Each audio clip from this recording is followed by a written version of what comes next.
Hey everyone, in this video I'm going to walk you through the new features and new capabilities of OpenAlgo version 2. So basically we are setting a new standard in terms of UI and in terms of completely we are transforming to a new architecture, right? So we are moving from bare bones HTML to we are moving to the React framework, and it brings us more capabilities in terms of building and real-time applications, right? So OpenAlgo is setting a new standard in the coming days in terms of open source, particularly in the field of algorithmic trading, right? So I'll walk you through the features of OpenAlgo one by one, right? What is so interesting about OpenAlgo is next week we are about to launch OpenAlgo version 2. So I want to show you the preview of OpenAlgo version 2 over here before jumping into the session. So here I'm having OpenAlgo. I'll go and run OpenAlgo here, right? So uv run app.py. So that's how we're going to run OpenAlgo. What I am running is like it's the latest version, which is not right now, it is not available directly in OpenAlgo, but you can find OpenAlgo if you go to the GitHub section, right? You can find it in the React branch. There is a branch called React. So here you can find the version which that we've been building. We've been building, testing.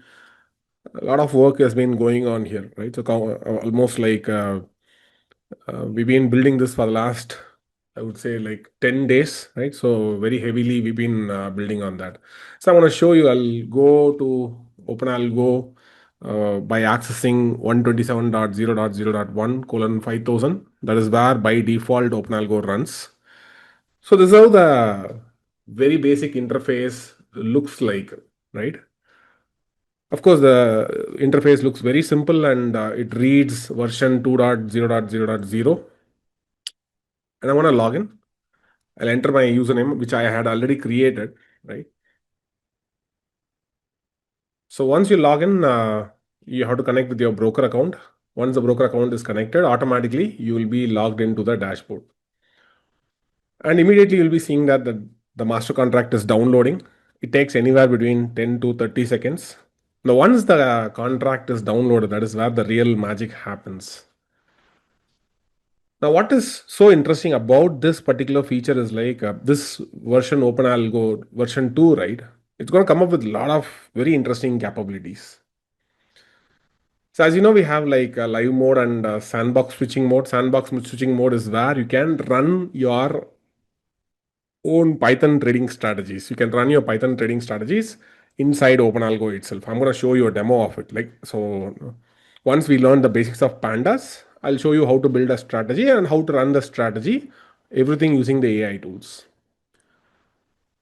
So I hope my audio and video quality is good. If yes, simply type yes so that you get a fair idea. I mean, all right, great. Trade Curry says yes. Kailash says yes. Nilesh Desai says yes. All right, Vivek says very clear. All right, great. So let's quickly move forward, right? So we have this regular order book, trade book, position book, action center. One of the important challenge with many brokers is like there are many brokers like Zerodha, Kotak, right? They don't allow you to execute your trades or even test your trades after market hours. The orders may fail. So if in case if you want to test your strategies, we have something called sandbox section. So this is a section you can go and set how much capital you want to test it out, right? So you can just say like if you want 25 lakhs, you can just set it out. And automatically, if you come to the dashboard, it will be like 25 lakhs, right?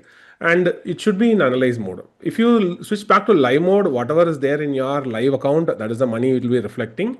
But if in case if you are switching back to analyze mode, you'll be seeing that what are the money that you set in the analyze mode that will be reflecting over here. Now, how we can send orders using Python? That's what I'm going to show you, right? So it's very simple. We can two ways you can do that. One is by directly going to the documentation, reading the documentation of Python. So here we have a Python documentation. If you go to docs.openalgo.in, you can go to Python and you can find all the Python functionalities. A lot of Python functionalities are there: placing order, or placing a split order, right? So large quantities of order you'll be able to place, single leg order, multi leg options order, all those things you will be able to place. So I'm going to show you a sample over here, right? Before showing the sample, I try to brief what are the things that we can do with that. So here we have the regular order book, trade book, position book, as you see, similar to your own trading account, like how your broker provides the same order book, trade book, position book is there. And we have this action center. This is mostly for the people who are sending semi-automatic orders. There are traders, right? So they don't want to execute completely live. They could be very beginner.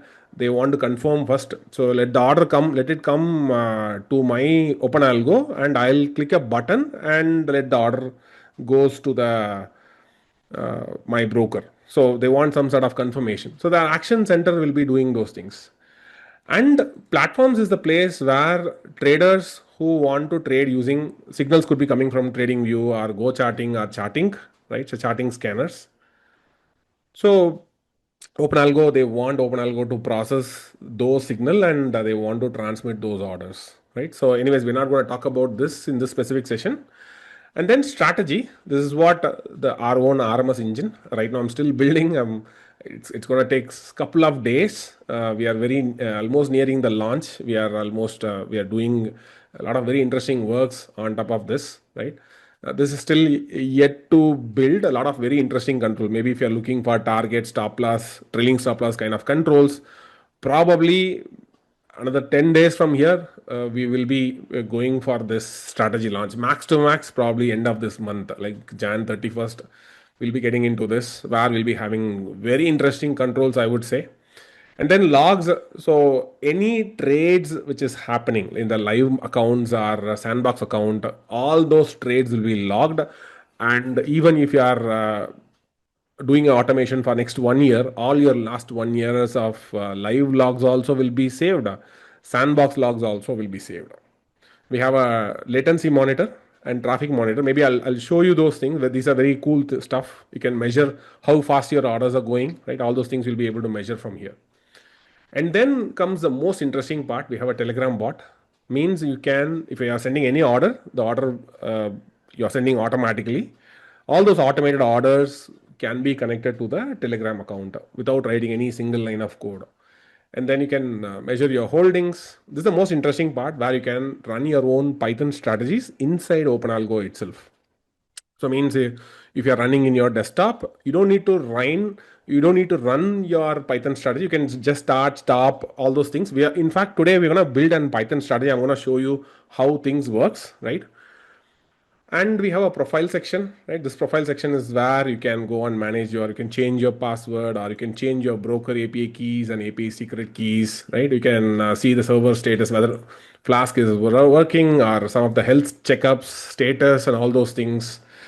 And you want to change your broker, or you want to change the API key and API secret key, all those things you will be able to do it from here, right? And then you have like system configuration, which shows some of the folder permissions, right?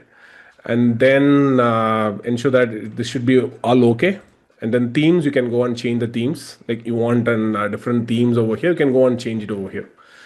Likewise, in the live mode, we have two different themes. One is a light theme and another one is a dark theme over here. So that dark themes are pretty much cooler, right? So maybe uh, the live mode supports both white theme and also dark theme. So whichever the theme that you're comfortable, you can go with that.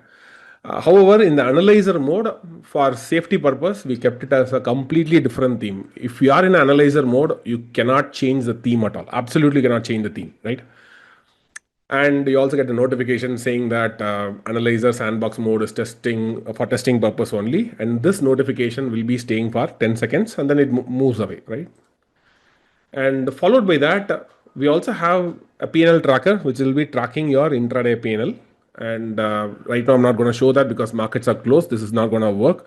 During live market hours, if you're having any positions, even if you're having manual positions also, automated positions also, this P&L tracker is going to work for you, right? So today's intraday M2M, how your P&L is moving, it will be showing you a visualization on top of that.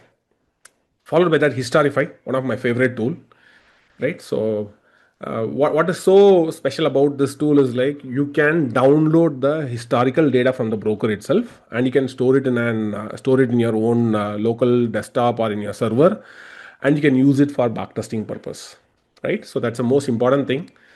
And I think a lot of other cool stuff is there. One of the other cool things that last time also I showed you is like if you go to API key, you have an API key over here. You can copy that, and this is the main API key. We are going to use it for trading, right? Whether you trade from Python, Ami Broker, or let's say from TradingView or any other application, you want to send signals to OpenAlgo, then this API key is very, very important. Next thing is the OpenAlgo playground.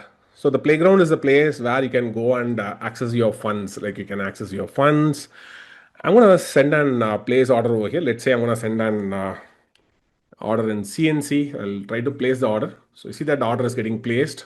I can even go and send an order in, let's say like I want to send an single leg order. I can send a multi-leg options order. So here I can send an single leg options order.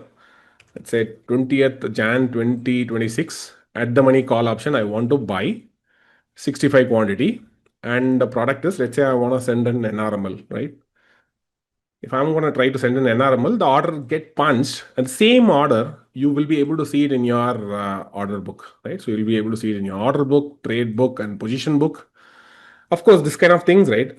It is very interesting that the brokers are likely to, brokers, they cannot provide this kind of feature, and you can get it inside OpenAlgo for testing your trade setups, right?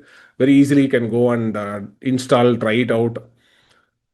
Now, the most important thing here is you can also transmit limit order, market orders, and all those things you'll be able to transmit. Everything will be working seamlessly live, right? So earlier there was some every 5 seconds once it'll check.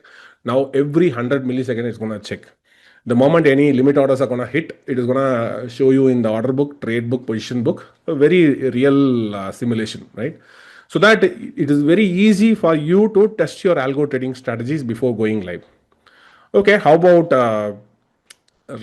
placing an order using Python, right? So that is where you can use something called custom GPT. You can go to Chat GPT, and you can go to something called Explore GPTs. If you go here in your Chat GPT, you'll be finding something called Explore GPT. Here you can go and search something called OpenAlgo, right? So if you search for OpenAlgo, obviously you'll be landing in this OpenAlgo dev expert, right? It's an expert in writing trading systems.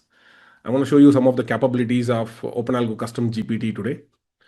You can search, you can select some of the highest model. So say thinking model is one of the highest model, or you can use auto by default, right? I'll try to use auto by default. Let's say I want to place an order. I'm going to say like I want to place order in Reliance. Let's say like I want to send like 100 quantity, and I want to send it in CNC, and it's an NSE exchange. That's what I'm going to give. So plain vanilla prompt. I'm not going to give any of those details. I'm just going to say like I want to place order in Reliance, 100 quantity, CNC, and NSE. So it's going to give me a code. This is a full-fledged code it is giving me, right? So here is the complete source code it is giving me. I'm going to copy that code. I'll go back to my OpenAlgo. I want to create a new file, right? So I'll put this inside, maybe I'll create a new folder anywhere.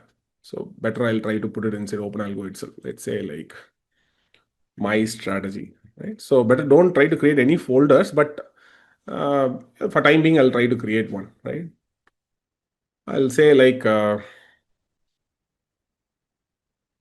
my first order.py. You can use an Python file, or you can consider using an IPython. IPython is the real best way to do that. If it is a Python file also you can do, but I'll show you both the methods, right? So let it be a Python file itself. So you just paste it. This is using Python. So we are importing OpenAlgo API. We are initiating the client where I have to set my own OpenAlgo API key. Remember, not the broker API key. You have to set the OpenAlgo API key. So I'll go and get my OpenAlgo API key from here. Just copy that, right?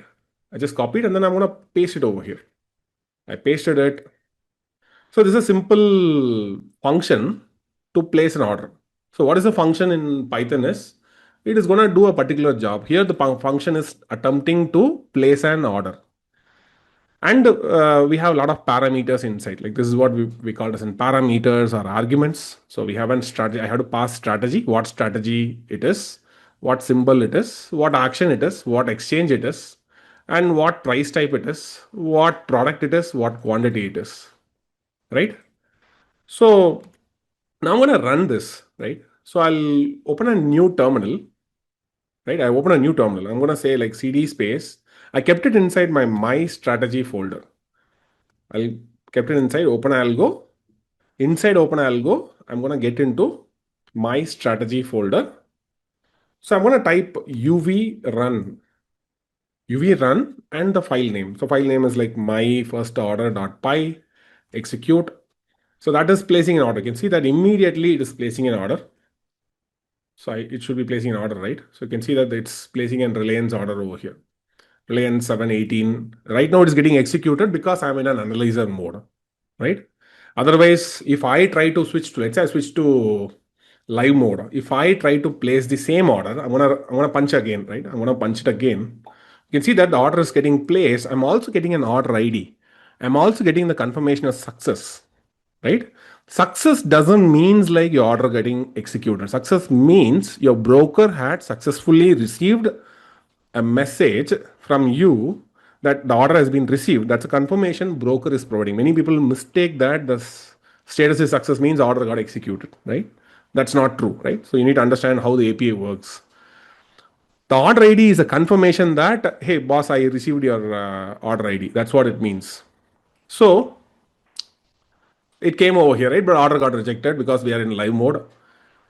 And I'll switch back to analyzer mode here. You can keep on switching between analyze mode and live mode, but ensure that if you are running any strategy, if you want to get comfortable with algo trading or even OpenAlgo, if you are very beginner to OpenAlgo, it's highly recommended that you consider using analyzer mode. Once you're comfortable with analyzer mode, all you have to do is you can run the same strategy. Everything remains same across the 26 plus broker. In fact, we are right now we are also integrating the 27th broker also. So every 2 months we'll be launching a new broker from here on. Once everything is comfortable, you just flip a flip of a coin, like you can just move to live mode here. As simple as that. All right, I'll get back to analyzer mode here. Are we clear? Are you guys clear about whatever I'm trying to explain?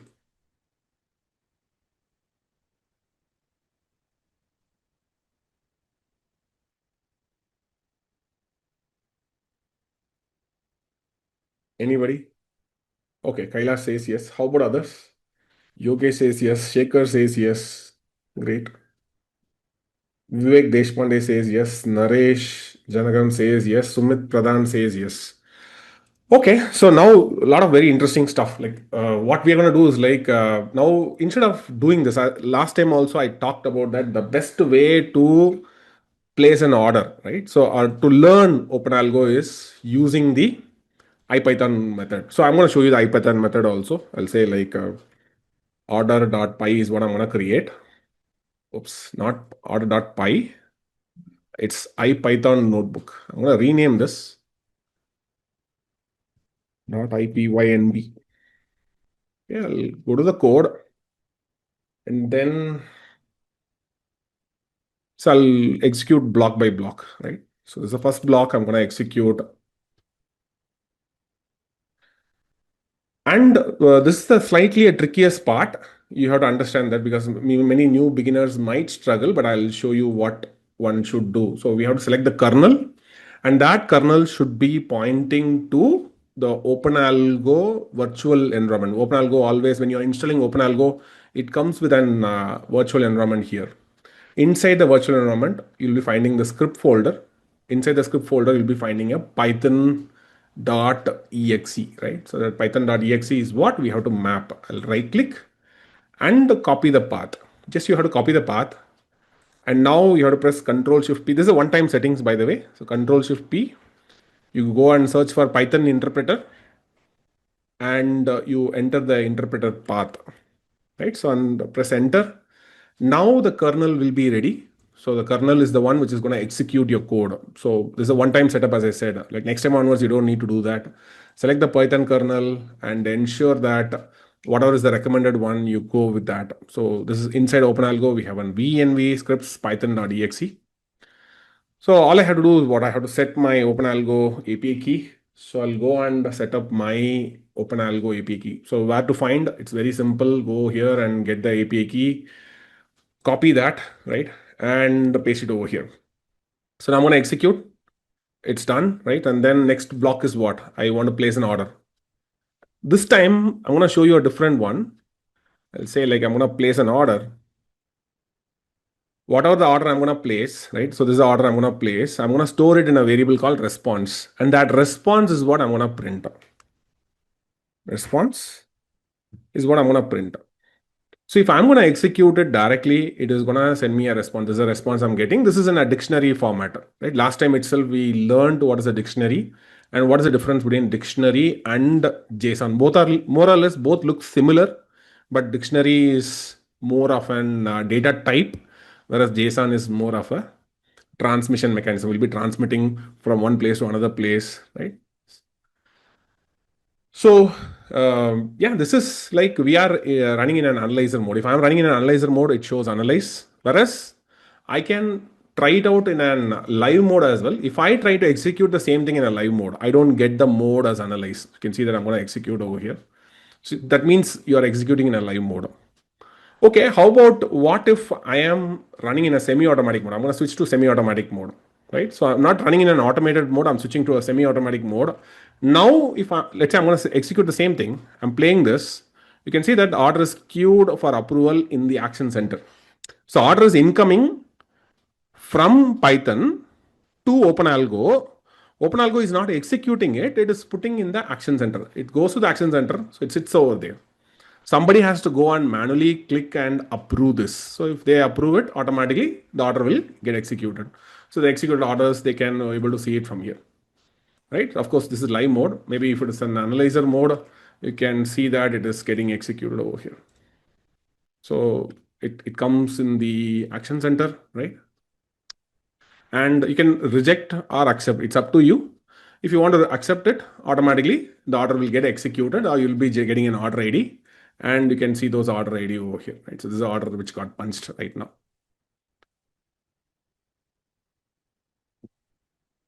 Okay, so this is fine, but now I want to fetch historical market data. Let's say I want to fetch historical data for Reliance, right? So I'll say like I want to fetch Reliance 10 days of, let's say like 5-minute data, 5-minute data. That's what I want to fetch.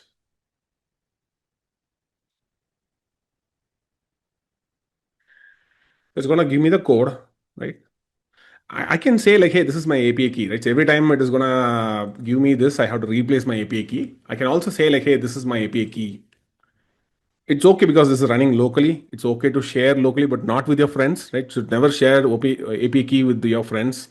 And if you are using ChatGPT, ensure that it's your own private ChatGPT. Nobody is having access to that, right? So I'll say like, use this key. I just have to say like use this key. Automatically, it's gonna replace. You can see that it's gonna replace the entire key with the API key of mine. I'll copy. I'll ensure that I'm also switching back to automated mode because I want automated orders, right? And getting back, we'll try to execute this. I'm just writing everything in a single code itself. So I'll put everything in a single block. You don't need to put that because we already have the top block, we already having it. So we can use the rest itself, right? Can use the rest. But remember here we need something called pandas and date and time is what we need. Something very important. We have to use that. So pandas is there, date and time is there. And I'm going to check last 10 days of date. So end date is today's date. I'm using a library called date and time. It's an inbuilt internal Python library. Pandas is something that we have to install because the output itself going to be in pandas format, right? So you have to install import pandas as PD.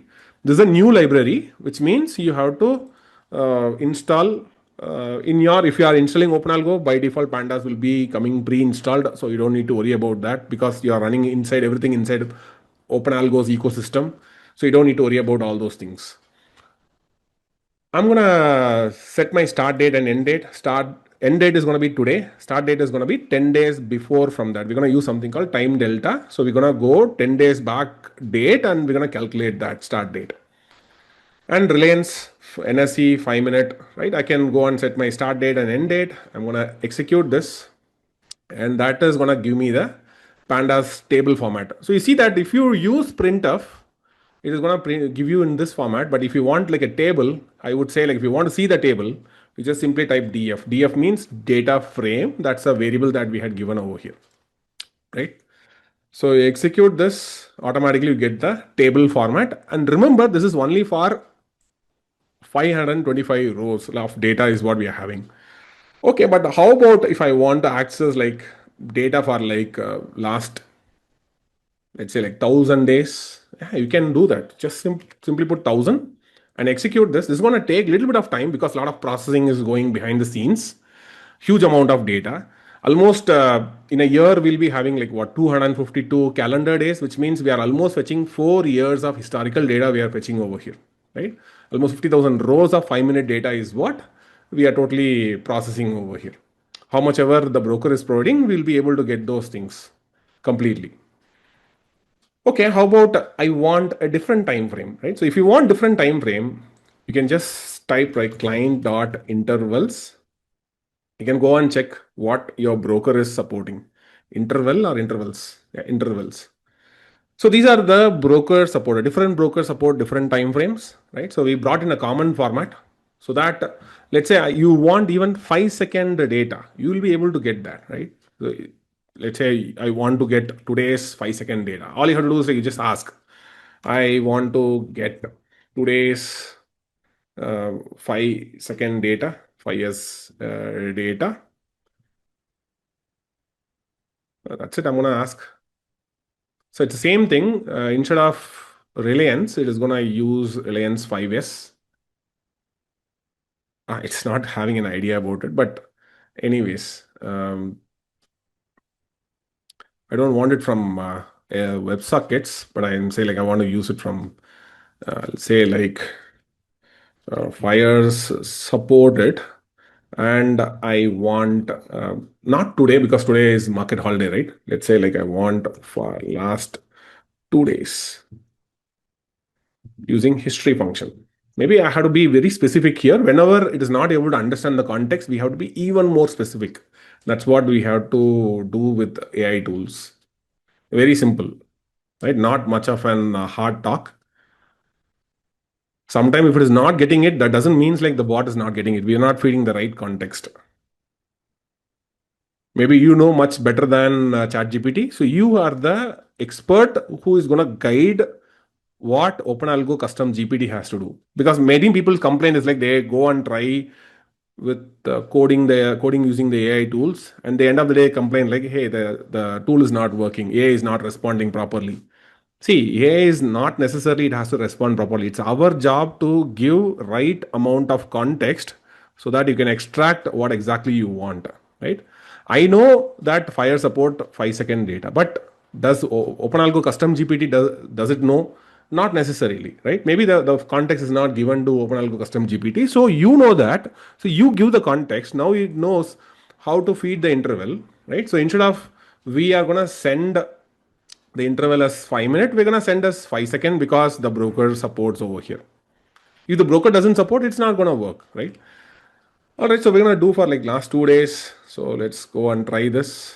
Hopefully it works. Last 2 days means today and yesterday, right? 2 calendar days is what I meant. And let's say I'll try to execute with a df.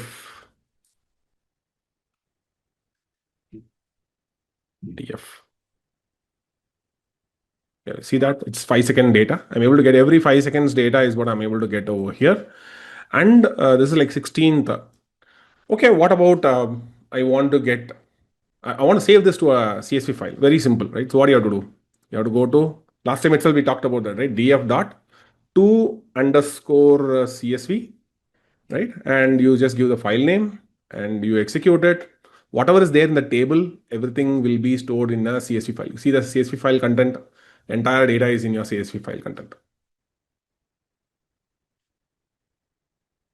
So crypto info is saying, can we add a exchange status alongside where we display the order status from the broker, succeed or rejected? Can we add a exchange status alongside where we display the order status from the broker, success or rejected? Maybe we'll try to see how it can be managed. I think probably we'll try to add it up in our upcoming phase of OpenAlgo. Okay, so how about I want to get the option chain data, right? So, okay, is that possible? If you ask me, absolutely it is possible. All you have to do is like, I want option chain data. I want option chain data. And that is going to work across all the 25 plus brokers again.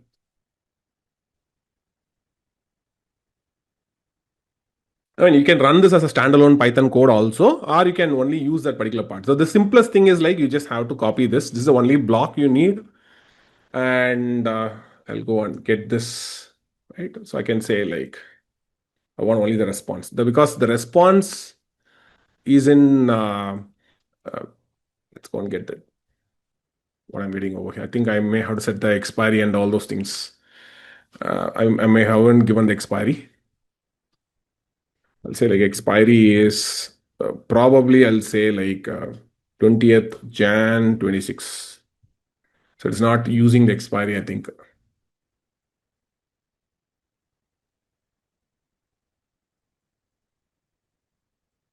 So it's sending the expiry date. Or you can also go and find examples from here. You can go and check option chain examples from the documentation. So end of the day, we are the one who is responsible for giving the right context, right? Sometimes ChatGPT can make mistakes, but it is not going to make a mistake if you give the right context again. So that is option chain. Yeah, here it is. So here is what I have to do. Expiry underscore date is what I forgot to pass. Okay. Let's see. Oh, I'm sorry. I have to say like 20th Jan 26.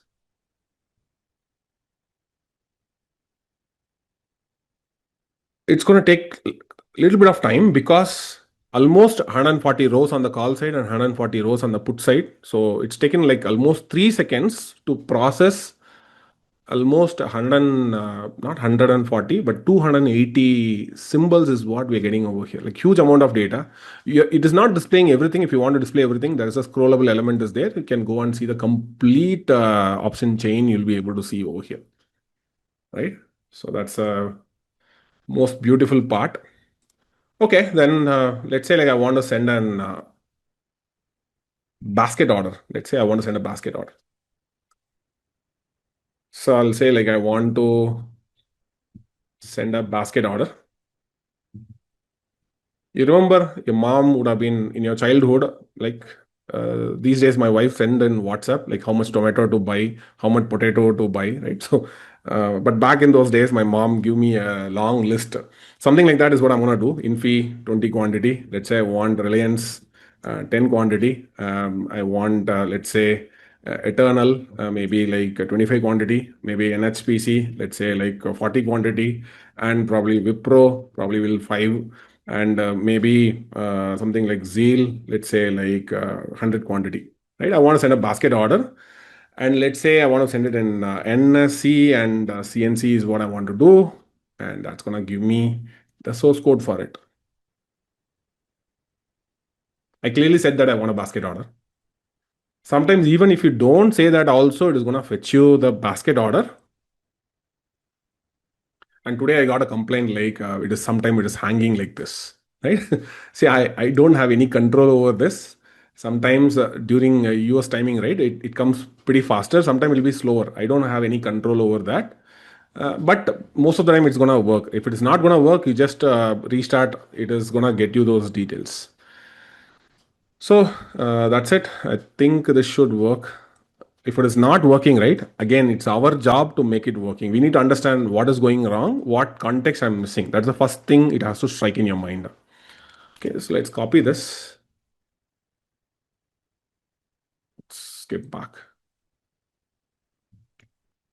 And that should be placing all the orders, right? So in one shot, it places all those orders. You can see that all those orders has been placed: Zeal, Wipro, NHPC, Eternal, Reliance, and Infi, and all those things. And everything taken zero point 0.8 seconds, right? So 800 millisecond is what it had taken.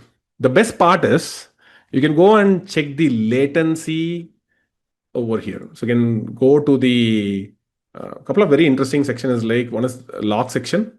You can go and check the latency monitor. Each and every order, how faster the orders has been going on, right? Every single thing will be measured. So probably something like a basket order, it taken like almost, it says zero point 0.8, but to be very precise, it is 740 millisecond it was taken to process all the basket orders. Almost some 5 orders we sent, I think, right? And then option chain, it took like 2.8 seconds is what it taken. You can go and check those final details, complete even more finer details. You can check how much it taken at the brokering side, how much it took at the OpenAlgo side, right? So all those things you'll be able to see it over here. You can see that OpenAlgo is doing a lot of processing. It's getting the data, processing, and that is where most of the time is getting spent. Not the broker's call is like taking approximately only 67 milliseconds, right? But we are doing a lot of processing to build, frame it into an proper structure, and that is what is happening. Now, the same thing you can do it with an order book, trade book, position book, historical data. If you're going to fetch, this is like we had fetched for like 4 years of historical data, took approximately 700 milliseconds. Each and every tiny detail we can go and measure it over here, right? I think maybe this one. This one is the one which is gonna be fetched like 4 years of historical data. So it took like almost 10 seconds. So you can go and check why it is taking time, right? Is it really a problem with the OpenAlgo or really a problem with the broker? Everything you can go and check it from the broker. I mean, everything you can check it on your own. That is one thing about this order latency monitor. And the other interesting thing, what I would like to show you is like something called recently we built an API called an market timings API, which means you can just access an function called client dot, I think, holiday. You can get market holidays, right? So you can get the market holidays over here. Very simple. You can get all these holidays, like what are the recent holidays, everything. Settlement holidays, you're gonna get that. And market holiday also, you're gonna get those things. Whether today is a holiday or not, those kind of validation you can do over here, right? The same thing, you can see it inside the dashboard also. So if you go to the dashboard, we have an admin dashboard, right? So you can go and check out the freeze quantity for each and every symbol. You can able to see that. And market holidays, you can go and check the market holidays. So which day is a holiday or not, right? So settlement holidays. You can go and add, if in case any holiday is missing, you can add it manually. And the same thing, you can access it via API also. That's the best part over here. And we can also check the market timings as well. Like, so what is the market timings? You can also access this timings via API as well. I'll tell you why this is required, because sometimes I want to start my strategy only from my market timings only. I want to run my strategy only from 9:15 to 15:30. Afterwards, I don't want to run my strategy, Python strategy. So now it is very easy. All you have to do is like you have to go and just say client dot timings. You just simply say that, and oops, what I meant. Maybe it's taking today's time. It's checking whether today's time is a holiday or not. Let me check. I think I may have to get some examples. Yeah, this is how I have to check. So I have to check. I have to give a particular date, and I have to check whether today is the market is there or not. Let's say I'll try with today. Like if you don't give it, it'll check for today. So 26-01 hyphen today is like 17, right? So 17 is gonna give you the market timings. Today is market all day, so it's giving me empty data. Maybe if I check yesterday's data, it should give me the timings. Yes, it gives me all the market timings. right? So everything is coming from the our own OpenAlgo itself. It is coming directly, right? So from where it is coming, all these information, if you ask me, everything is coming from your where you are installing, right? So in that machine only it is coming. No, nothing goes to OpenAlgo server, right? The complete source code is free. Anybody can go and check it out, right? And you can also go and test the same thing. Instead of using Python, you can go and say like, hey, how about 20-second is the market is there or not? It's going to show you the market timings for that particular day, right? So sometimes, right, M6 will have only evening hours. So all those things will be captured over here.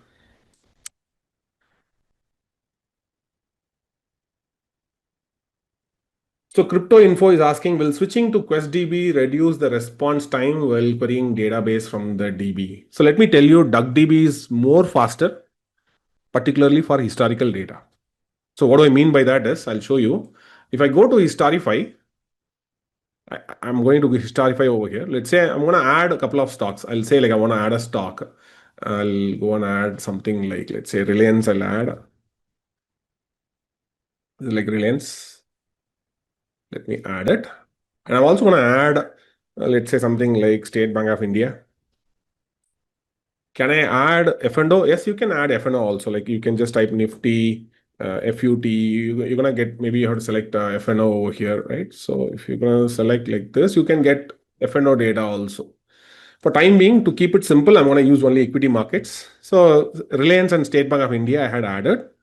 I'm gonna select that, both the symbols, and I'm gonna say, hey, I want to download for the last 3 months of data. 3 months of historical data is what I'm gonna download for the 1 minute data, right? So I'll say download.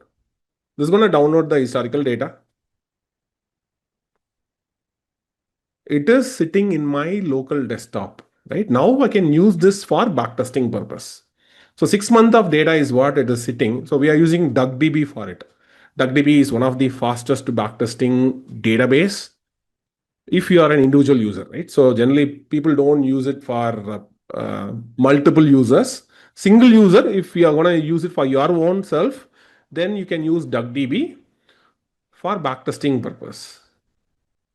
So the data got downloaded, and I can go and check it in the data catalog also, like how much data is there, right? And if I want to export, I can go and export it. If you want to import data also, let's say you are having already you are having some CSV files, so you can go and import that particular symbol, and you can import in a CSV format, or it also supports something called Parquet format, right? You can go and set whatever the interval you want. You can use that. And whether data is there, whether the data is correct or not, I can also go back and validate using the charting tool. It automatically goes and plots a simple trading view charts. You can use it to plotting that. Not just that, this is 3 months of data, right? I can use the same 1 minute data. We downloaded only 1 minute data, and I can go and check, let's say 5 minute. I can construct from 1 minute data, we can construct a 5 minute data. This is what in pandas we call it as resampling. I'm going to show you that how to do that using pandas. I'll show you, right? Or let's say I want to build some custom time frame. I want something like 7 minute time frame. It's not in there in the list, but I want to construct. So I'll go and say custom. I'll say here like 7 minute. So this is 7 minute chart we are constructing from the 1 minute chart. And all these data are nothing but a pandas data processing is what happening in the backend, right? Of course, the entire code is written in Python in the backend.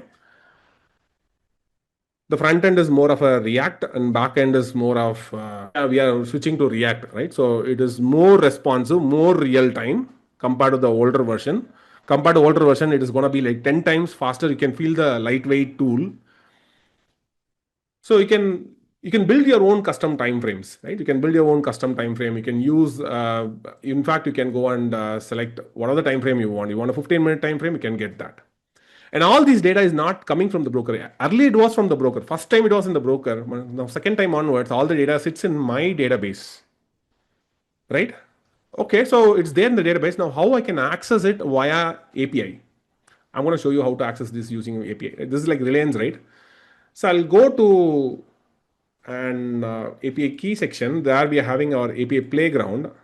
If you come to the playground, you can find a lot of all those supported functions you can see over here. This is what we call as endpoints. So for history, we have an endpoint here called database source, right? Here I'm going to say my symbol is Reliance. I want to fetch, let's say like 5 minute data is what I want to fetch. And the source, what I'm saying is DB. If I say DB, it will not be going to call from the broker. It is going to call from from where? It's going to call from the database itself, my local database itself. So I'm going to say like last till to date, I'm going to call, right? We'll say like 01. Today is like 17, right? And likewise 16,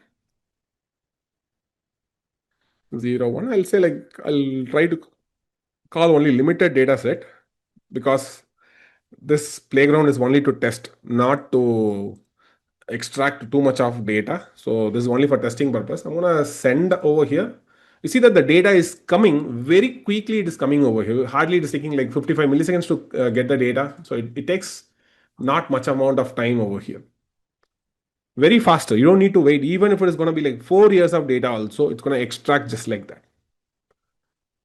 So how much you can store in Historify? So whatever you try to do in Historify, right, you can able to get this immediately. Can I do it in Python? If you ask me, yes, you can do that. But unfortunately, I haven't written this in Python. But let me give a try because sometimes I should be able to explain and get that. Okay, how about how do I know whether the data is not there or not? Something like Wipro, I haven't downloaded. If I try to download like Wipro, it is gonna say like, hey, that symbol is not existing. So you see that the no data found for Wipro, NSE is the exchange, interval 5 minute in local database. So download data first using Historify. So it's just giving an information saying that this data is not there in your local database. So what data you downloaded, only those data you will be able to access it from here. So State Bank of India we downloaded, Reliance we had downloaded, and that is there, right? So you can see that I download only 1 minute, right? Then how I'm getting a 5 minute data? If you ask me, again, the resampling is automatically happening. We are extracting the data, resampling it, and the resampled data is what we are getting within 56 milliseconds. And that fast is what DuckDB is all about, right? Let me give a try. I'm not sure whether it's going to work or not, but I'm going to give a try, right? So let's say here is what we tried Reliance, right? I'm going to extract the same code. But instead, I'm going to say, I'm going to send and separate one more extra parameter. I'm not sure whether it's going to work or not because I haven't coded this particular thing inside. Um, I haven't hard coded it, but maybe I had given some provision for so that it may work. I'll say like source equal to DB, and I try to download the DF, right? And I'll try to extract this. I think, as I said, it's I need to recode this. So I think it is not working out. I think it's not right. It says like no data found for Reliance NSC interval 5. Oh, I'm sorry, it's 5S. I'm sorry, it's supposed to be 5 minute because I have not downloaded any 5 second interval. Yeah, it's here, it's coming. You can see that it's coming from the database. So I have to say like source equal to DB, but still I haven't written this in a separate library, but I supported for any extra parameter I'm just adding, I am supporting this. So yes, you can store brokers data and you can access it in a matter of minute. Like you can just say like 15 minute and you're going to get the 15-minute data for the last, let's say like even 100 days of, I'm not, it's not 100 days, like maybe like 60 days, right? You should be able to get that. See that instantly, you're getting that data very instantly, not even 0.00 second, right? So almost like it says like what, 64 millisecond is what it says over here, right? That's the execution time. So probably what this is going to make is it's going to make your calculations faster. First of all, you don't need to you download once so that you'll not be abusing your broker API multiple times. You don't need to keep on calling the broker for every time that you're going to do the back test. So you build once, you download the data once, and you use it forever. That's the best part, right? And that is one thing that we thought like, okay, we should do this inside OpenAlgo. And in fact, something is going crazy inside OpenAlgo. What is so going so crazy about this is like the lines of code. Last time itself, I showed you that 384,000 lines of code it is, and almost 60,000 lines of code we added in the last 10 days alone. Imagine that. If you ask me, do you work only on 60,000 lines of only 60,000 lines of code? If you ask me, absolutely no. And this is the another giant that we worked on. I like this is my another Python project. Last time also I said that it's my another Python project which I've been doing this. The last 17 days I'm working on that. This is another 1.5 lakh lines of code it is. So that's the kind of capability what AI can do. Like the complete source code, almost I would say like 99.9% of the code is not written by a human. It's completely written by a AI tool, and Python alone like 2.18 lakh lines of code, and probably some React, some stuff, and rest other things are like some small things like. So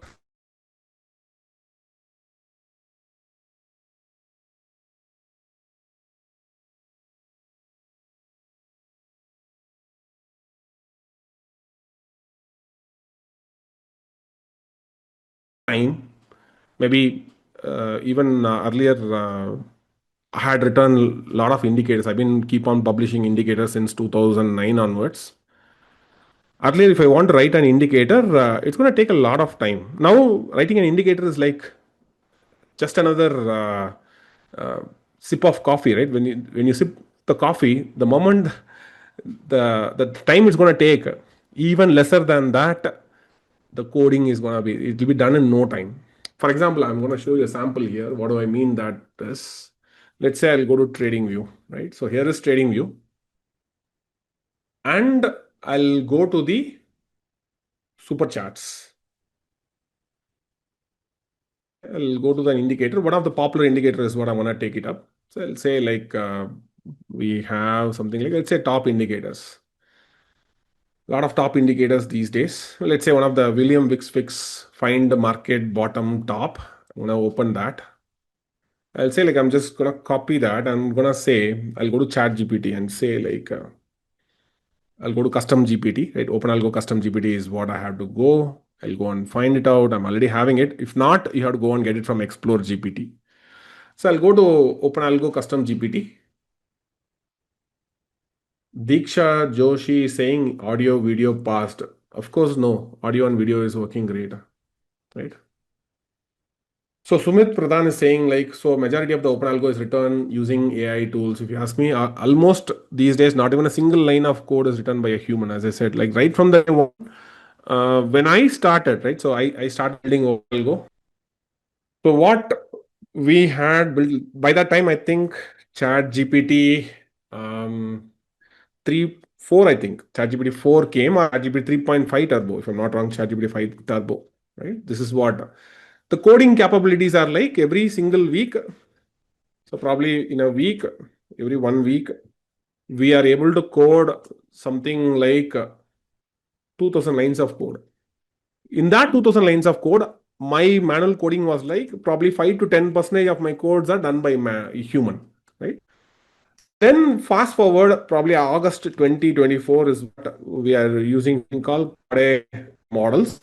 Cloud models is what we start using 3.5. November 2024, probably we can say like this is the time Claude 3.6 and 3.7 and something like that got announced, I think.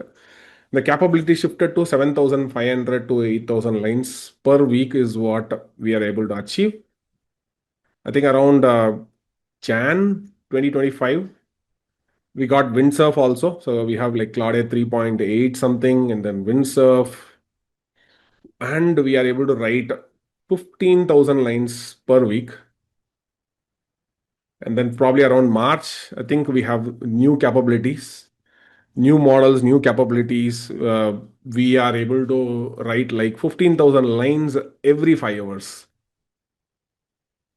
right? And then probably fast forward now, the current capabilities, don't get mind blown, right? So every 2 days, this is like current capability. This is as of like Jan 2026. So we are using Claude code plus 4.5. We are using a model called Claude 4.5 Opus, that's one of the top model in the industry, and we are able to write 60,000 lines of code in production. In production means there are times I will be deleting some 30,000 lines of code and then I'll be writing 60,000 lines of code, something like that, in a matter of 2 days.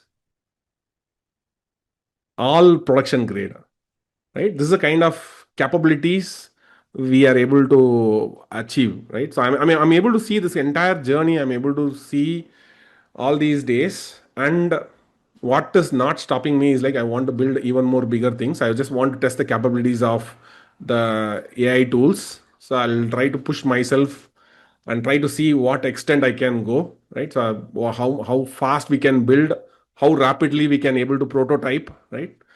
So if you ask me, will it work only in Python? If you ask me, absolutely no. Again, so we had built an mobile application. Everything is kept. We kept it open source, right? So we built an something called Algo mirror. This took like almost 5 months to build because architecture was slightly complex. Ami Broker plugin. It took me hardly some 2 to 3 days to build, which is in VC++. Excel add-in we are able to build in C sharp, right? And I'm able to build in a matter of like again 3 days. MCP agents, we are the first one to launch before any other broker. OpenAlgo mobile, this is in Flutter app, right? So it's a mobile application for Android and iOS devices. I was able to build under 2.5 hours. And then something called OpenAlgo Flow, which I think maybe next week I can show you that. Right now we are integrating inside OpenAlgo. This I'm able to build in a matter of like 8 hours, right? Within 8 hours we are able to build. And Historify we built in one of our previous Quantedge, I think 1.0 or 2.0 we built it. We also kept it open source as well. Not every tool we keep it open source, but something which is related to OpenAlgo or anything that we are building on top of it, we kept it open source. And this is like some 16,000 lines of code we built within like 6 hours. 6 hours continuously in our Quantflow session, which is right now we can use it for connect with OpenAlgo externally, and you can use it for your backtesting purpose. But that is history, right? So right now the OpenAlgo itself, inside OpenAlgo itself, like the Historify is right now, it is available inside OpenAlgo itself. If you go to OpenAlgo, you can find it in the section over here. How many symbols you can download? If you ask me, n number of symbols you can download, but try to keep it limited, right? So try to keep it only what symbol that you want to implement. So what you can achieve with Historify is you can build your own scanners, you can build your own backtesting engine, right? So all those things you will be able to implement very faster than writing everything from the scratch. You don't need to write everything from the scratch at all. In fact, the fun fact is, if you are going to use, you can use broker library directly. The most interesting part is everything comes pre-built inside OpenAlgo. You want a cool interface, you have an UI. You want to run Python strategies? Yes, you can host your own Python strategy inside. That is what I'm going to show you next, right?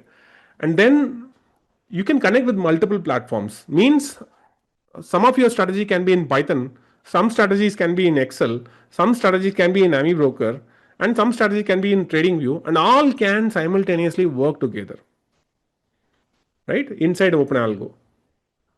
You can host your strategy. You can maintain your own historical database. You can monitor your latency. You can do backtesting also, right? Right now, we don't have an internal backtester, though we have an idea to build it one. But the basic historical database is done inside OpenAlgo. Very soon, you'll be having backtesting engine also, right? Very soon you'll be having a backtesting engine. Very soon you'll be seeing an alternative to Sensible, because we are building one this March. Probably in one of our session we are starting building the. I'm sure. Let me show you like what exactly that we're gonna build. So this is one of the session that we're gonna do build your own option trading platform. This is like kind of 60 to 70 hours we'll be spending time, and end of the session we will be learning the tool also, and we'll be building the complete most of the, at least not, I'll not say complete sensible features, because but most of the sensible features we'll be able to build it. and at least we'll be deploying at least two brokers connectivity, right? So it's a standalone platform is what we're going to build, but that also over a period of time will get integrated inside OpenAlgo, right? So that is something that we will be building over here, right? So we'll be building all those things, IVPs, right? Or even the recent gex, I don't know whether you guys heard about or not, like the gamma exposure tools, all those things you will be able to learn to build over here. All those analytics, greeks, metrics, everything, option metrics, option strategies, automating your own personal option strategies, everything you'll be able to build. Probably that we are starting from coming March onwards, right? This is going to be a crazy session, I would say, without writing a single line of code. Even if you would have seen that, even though I know how to write the Python code, I'm not even touching any Python codes these days. Not only Python, AMI broker, trading, everything. I stopped doing manual coding since 2023 onwards, right? So 2022, yes, we've been writing something. 2023 also we've been writing something, but that has been reduced drastically when 2024 happened, and 2025 I completely stopped doing manual coding itself. That doesn't mean like we're just giving everything to Chat GPT, but we are doing a lot of analysis, design, right? So that's what most of the time we do here. So very little time we spend in coding. Most of the time we are spending in testing strategies or building strategies or designing strategies, right? Rather than writing a code. You can write a same strategy, I can write it in any kind of programming language. There is no big wall, there's no hurdle at all, right? So you can free to choose your own language and you can write whatever the language of your own choice.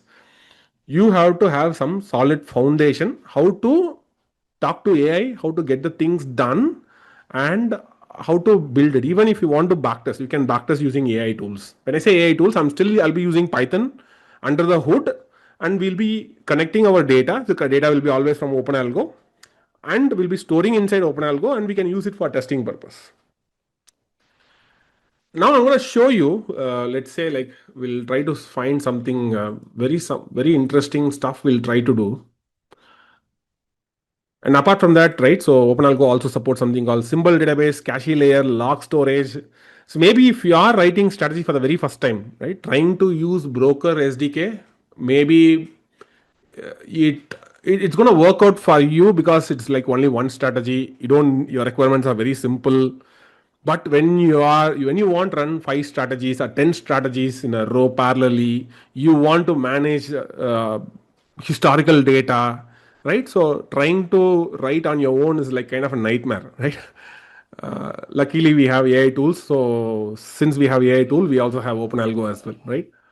Or imagine you want to test your own strategy with broker SDKs. That is literally not possible. At least it is not possible right now. Maybe it may possible in the future, but right now it is not possible, right?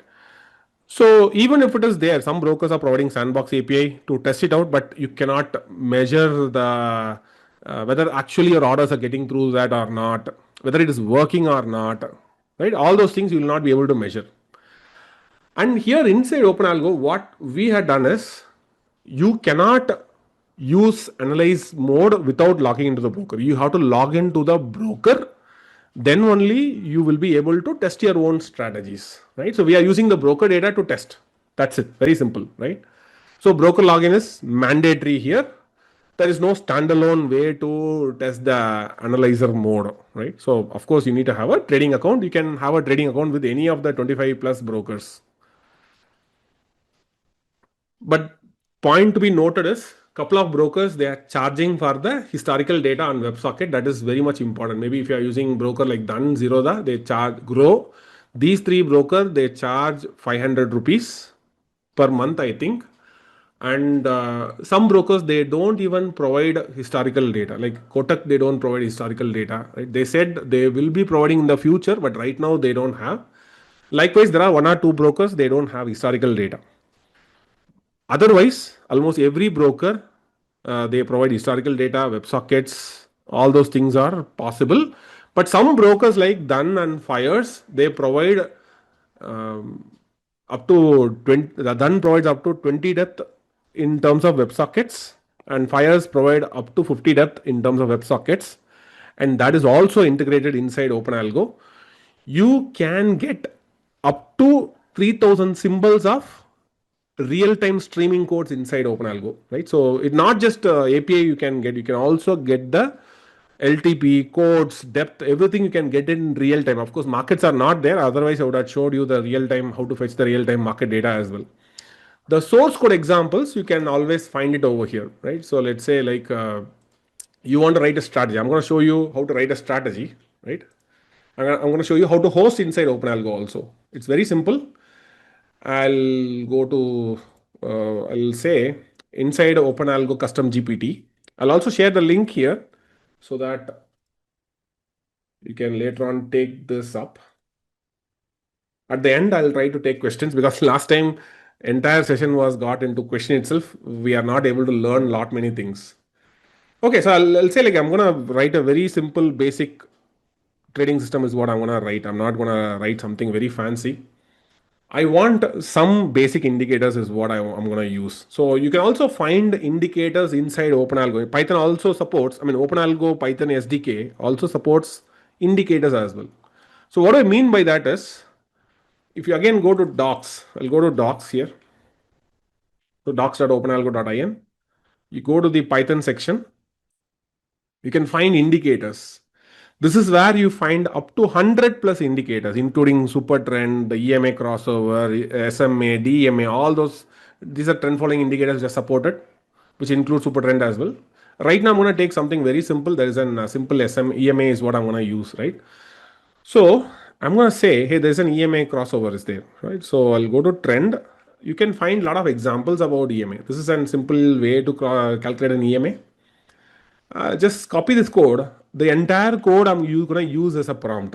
So I'm going to say like, I'll go to ChatGPT. I want to see the building strategy is very simple inside OpenAlgo. All you have to do is, I want to build a simple EMA crossover. EMA crossover. You say like 10 and 20, right? And you're going to say like, use OpenAlgo for building indicators. Of course, it doesn't know right now. It doesn't know about all those EMA crossover functionalities. You just give the examples. Hey, this is how you can calculate EMA. Then it knows how to build EMA values and all those things. You just give some sample codes, and now you can say like bullish crossover. I want to send a buy order, right? Say like and bearish crossover. I want to send a sell order. And you're going to say like, hey, I want to place in Reliance. So order need to be placed in Reliance, NSE, it should be in CNC or MAS. For timing, I'll put CNC. And you can also give more context, right? So you have to get the API keys as well. So API key where you can find, this is the API key, right? So that's going to be your API key. And you just say like, hey, this is my API key. API key is, so you can just give those API key. So what it does is it builds a complete strategy for you. Not just that, a lot of very interesting strategies you can build, but this is a very basic strategy that you can run. So it's giving a lot of piece by piece code is what it's trying to do. So how it is downloading the historical data. So first it is setting the API key. Next it is setting the historical data. It is downloading the historical data from the broker, right? Live data is what it is fetching along with the last 60 days of historical data. If you want 60 days, you can give. Otherwise, you can say how many days it have to fetch. To keep it lightweight, you make sure that you're using only 60 days of, this is daily data is what it is fetching. So it's fine, right? But you can say like, hey, I don't want daily data. I want 5-minute data because we haven't provided in our context. When I don't provide any context, it is going to fill some default values. So now I'll say like 5-minute data and I'll want for like last 5 days. So that's the only thing that I have to say. Now it understands that earlier I haven't given this context. Now I'm just giving the context. So it is writing the code Again, it's giving me piece by piece, right? Piece by piece, it also explain those code. If you ask ChatGPT to explain, obviously it is really good in explanation. It's giving that how to fetch the historical data, how to calculate the EMA, right? So here we are using OpenAlgo indicators, right? We're not using any other indicators. We are using OpenAlgo internal indicators itself. So OpenAlgo.indicator, import EMA. We are just importing the EMA over here. That's what we are trying to do. Or the better way is, maybe I haven't given the top example. You have to use something like this is how you have to import that information I haven't provided. Very soon, I'll be making a custom GPT. I'll be adding those things as well. So you don't need to even explain these things. This is how you have to import OpenAlgo, right? Right now, OpenAlgo custom GPT doesn't know these indicator stuff. I removed it because a lot of indicators are there. So I am not sure whether it will work or not. So for time being, I kept only the 40 plus functions is what I kept. But very soon I'll be adding the another 100 technical indicators also. I have to put it in a one single explainer. So it had written everything. You can check one by one, or you can put it in a single Python file. I'm going to say like provide in single Python file, provide in a single Python file. So it's going to assemble everything. I'm going to put it in a one single Python file. So you can check like 5 minute data, last 5 days of historical data, Reliance, NSE, CNC, and markets. OpenAlgo only indicators, no database, no logs, no extras. We're not writing any logs database because automatically when you are sending orders through OpenAlgo, OpenAlgo will capture everything without impacting your strategy. You don't need to write any logs at all. OpenAlgo captures it for you. You have to focus only on building your own strategies only, right? So now the code is ready. I have to deploy it, right? So how we can go and deploy is very simple. I need to create a Python file. I'll say like EMA crossover.py.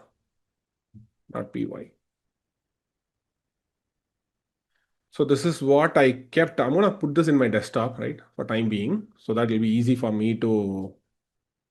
I put this file in my desktop for time being. It's also available locally as well, but I'll put it in a desktop because I'm gonna import this inside my OpenAlgo. So now I'll go to my Python strategy, right? I'm gonna add a new strategy here. I'll say like, hey, this is my strategy. My strategy is in my desktop. Yeah, EMA crossover. I select. Now I'm gonna say like I want to run my strategy from 9 o'clock to 16:00. For time being, what we will do, we'll also run on Saturday. So by default, it runs on Monday, Tuesday, Wednesday, Thursday, Friday. Of course, you don't want to run on Saturday and Sunday, right? So you say like I don't want to run on Saturday, Sunday. It's not gonna run. You don't need to worry about all those Python functions, scheduling, all those things. You can only say like, hey, I want to run from only so and so timing.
There's also a guide I had written for timing. I'll try to upload without Saturday and Sunday, right? I'll just upload the strategy. And the strategy is scheduled. So it will be running around like 9 o'clock to 16:00. If anytime you want to change the schedule, you can change the schedule, but you can change the schedule only by canceling or stopping the thing. So you can stop it and you can schedule it. You can say like, hey, I want on Saturdays, right? You can say that. And you can go and say what time you want. So I can go and say like, I want to run till, let's say like 23, right? Till night I want to run. Of course, For time being, we're going to do that because we want to check whether the strategy is running or not, right?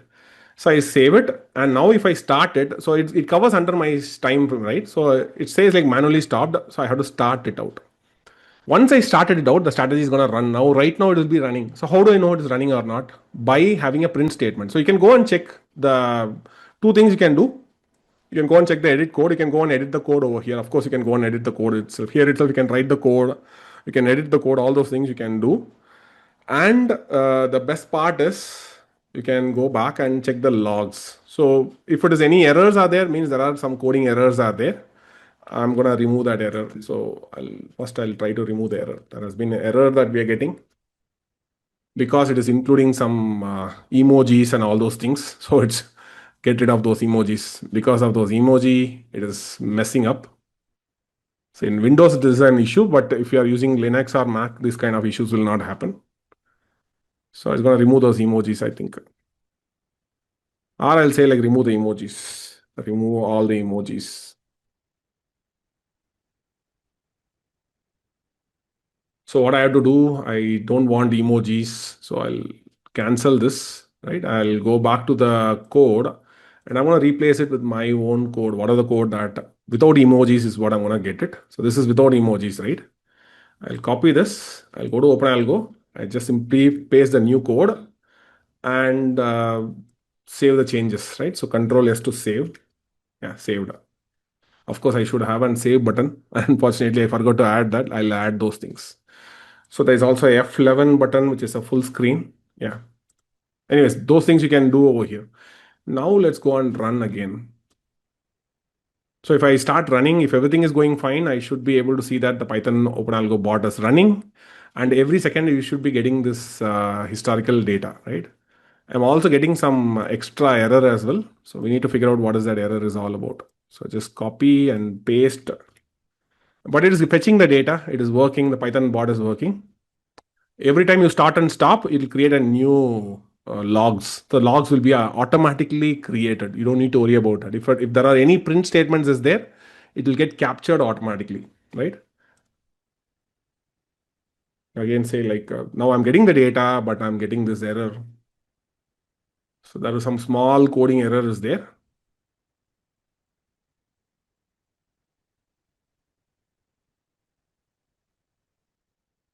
So it's not accepting argument like length, some issue with EMA calculations.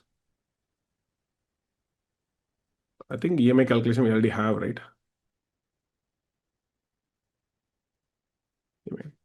Let's say this is sample. This is how we have to set the sample over here. So I'll give again sample code. Sometimes second time you may have to emphasize. You can say like this is how you have to calculate EMA. So this is not just only to EMA. It could be any indicator. Tomorrow it could be for super trend or it could be for Bollinger Bands or anything, right? So now it should give the updated code. I'll say like provide me the full code. Provide the full code.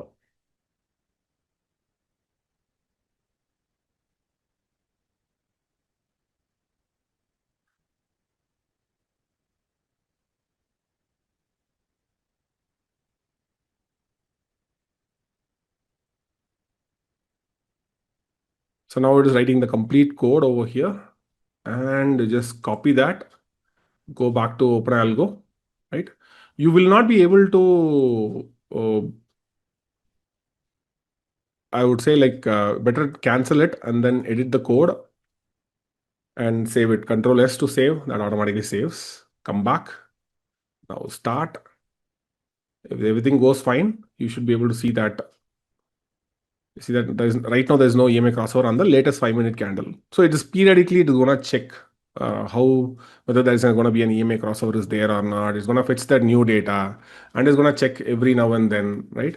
And that is what it's gonna do. So you can also say like how frequently it should check, right? You can say like check historical data every 5 second once. You can say that. Or if you want to check in live, you can use WebSockets to test it live. That is also possible using OpenAlgo.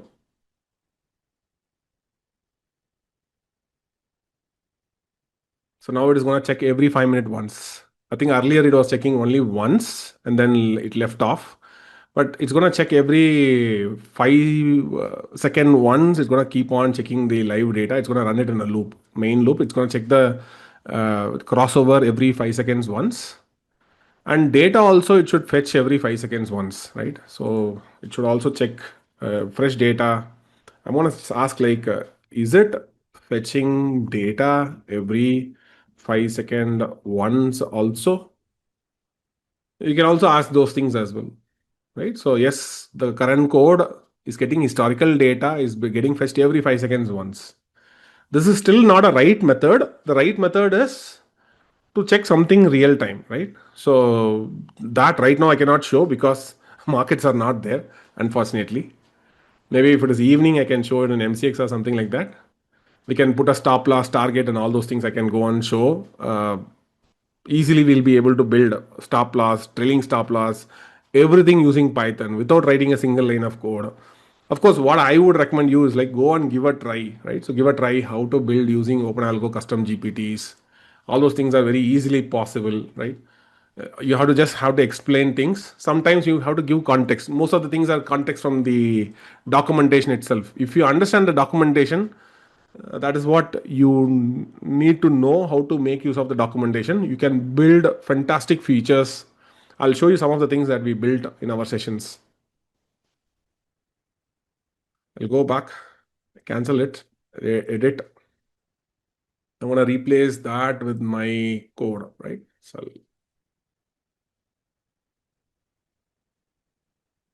right, save that and go back and I'll start.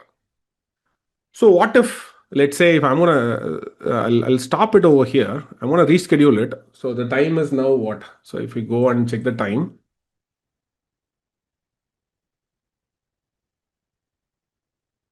so 2024, right?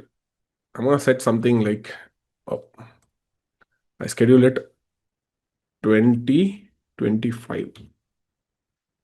Save the schedule and start it.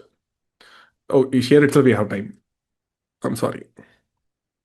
So you can see that now what will happen is like exactly the schedule is going to run only from 9 o'clock to 2025. Now the strategy is running. So when the time is going to reach 2025, automatically it's going to stop. It should stop basically. Let's see. I tested in my Mac, it worked. I don't know about Windows. So it should work. It's gonna move the status. You see that it's automatically changing it to schedule. Means it's not gonna run. Again, it's gonna run only during Monday to Saturday in that timings only. After that, it's automatically gonna stop. Your entire strategy is gonna pass and it's gonna resume back again. So I'll show you how it's gonna resume. I'll show the resume also. Like right now it's like 28:25, right? I'll change the start time to 20:27 something, and end time is gonna be 20:28, right? So save the schedule. So now you should be seeing that at 20:27 it should start. It's gonna run the strategy for 1 minute completely, and then it should end at 20:28. That's something it's gonna do. So of course we have some more time is there, and you can run as many strategies you want, right? So you can run 5 strategies, 10 strategies. It doesn't matter, right? Everything in your own single account. You can just start, stop, handle things. No, you don't need to worry about. All you have to do is like you have to test it everything in analyzer mode. Everything is working properly, and you can run it seamlessly, right?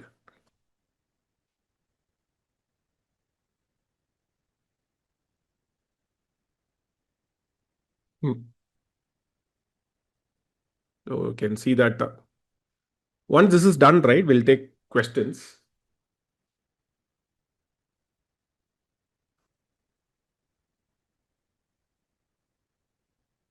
So basically, you can using OpenAlgo, right? You can own your own algo trading platform. It's like your own private algo trading platform. That's a theme that we've been working on for the last almost like 2 years. Next year, there's an anniversary for second year anniversary for OpenAlgo. In fact, so another 5 seconds, it should start running automatically. Hope it will be running. Yeah, it is running. You can see that it's running. It's changing the status to running. which means now if I go and check the logs, it will create and separate logs for 827 and it'll start running over here, right? So right now there's no new signal. If any new signal is going to come, it's going to update those things every 5 seconds. One is going to keep on checking. If it is in real time also, you can do that. This is not real time. This is going to check every 5 seconds once. Every second also you can check using WebSockets, right? That is useful if you're going to build a target, stop loss, trailing stop loss. So now the best part is another minute or so, it should pass automatically.